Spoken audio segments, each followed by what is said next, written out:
La Corse. Certains disent qu'elle est l'une des îles les plus majestueuses de la planète.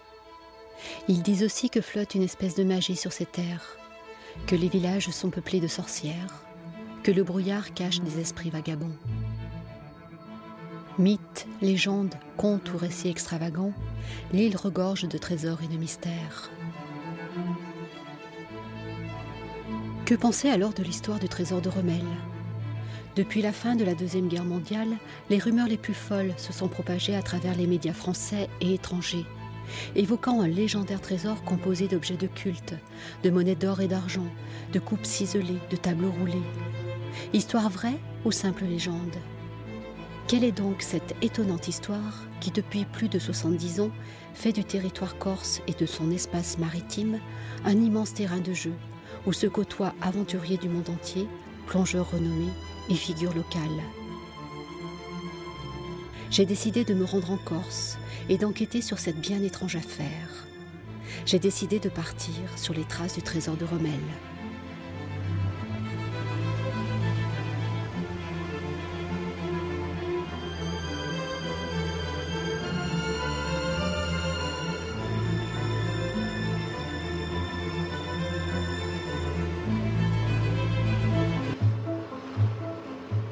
Quand je me suis mis à la plongée, je me suis mis à faire les épaves assez rapidement, à photographier les épaves et les filmer.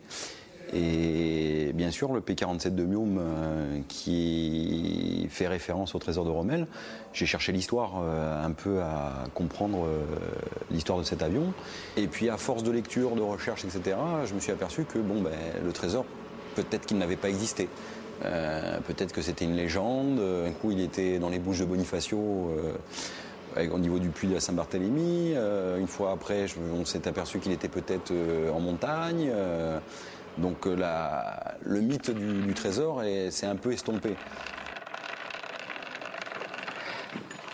On va pas faire au-delà des 40 minutes.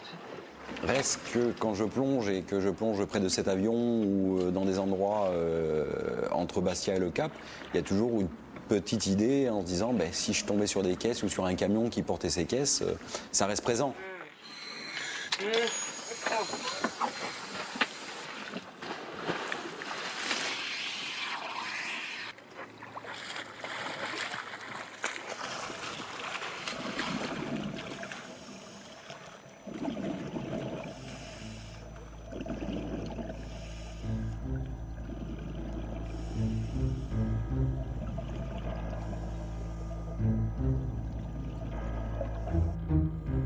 Instant magique que de découvrir enfin ce fameux P-47.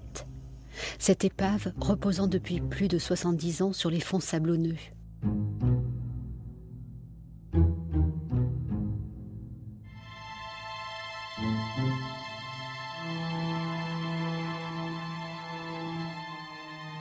Même si ce n'est peut-être pas là que se trouvent les caisses, cette vision est émouvante. Car c'est ici que Peter Flegg et bien d'autres hommes après lui ont plongé à la recherche du trésor. Retrouver d'abord l'épave d'un avion. Non loin de là doit se trouver un camion, disposer les roues en l'air. Et alors, tout près, 6 caisses métalliques. Mes parents, ce sont des familles de pêcheurs. Donc automatiquement, on a toujours entendu parler du trésor de Remel. C'est vrai que c'est vachement connu chez nous, quoi. Quand on est au fond de l'eau, et surtout quand on plonge par exemple sur des épaves, on a toujours un œil averti.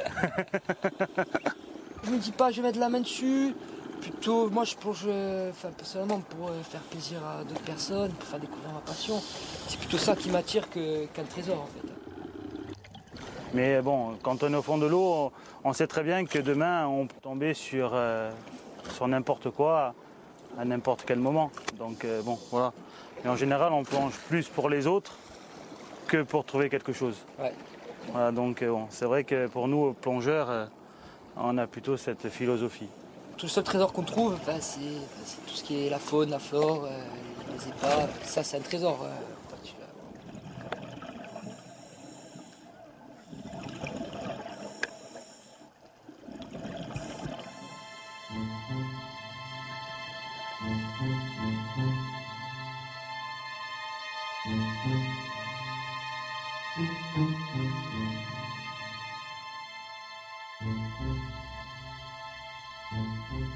J'ai encore quelques endroits à aller visiter, dont un camion qui serait à l'envers, sur un fond assez profond, mais il serait à l'envers. Alors, est-ce que c'est le fameux camion qui était sur une des barges et qui aurait été poussé par Flegg à cette époque-là et qui serait plein de cantines avec des lingots et des pierres précieuses? Peut-être. C'est une plongée profonde, c'est une plongée engagée, donc c'est une plongée qui se prépare et il faut que les conditions soient réunies, il faut que j'ai du monde autour de moi pour pouvoir la préparer, mais c'est dans mes projets et peut-être que ça sera le jackpot ce jour-là.